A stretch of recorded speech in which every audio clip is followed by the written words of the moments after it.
Hi guys, in this video I'm going to show you how to buy RedStone token on Binance pre-market. As you can see now, RedStone only available in Binance pre-market, so there is a limitation. You cannot buy more than 5,000 RedStone.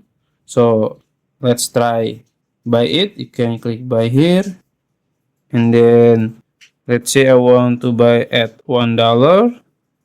And the amount, let's say 6,000, and it will reject it because the amount is more than 5,000. Let's see, you can click buy red here.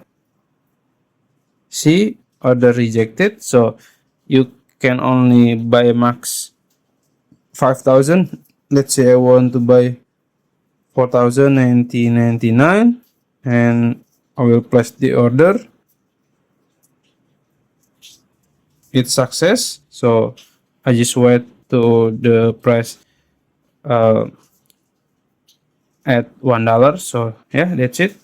If you found this video helpful, please like this video and subscribe to my channel. Thank you.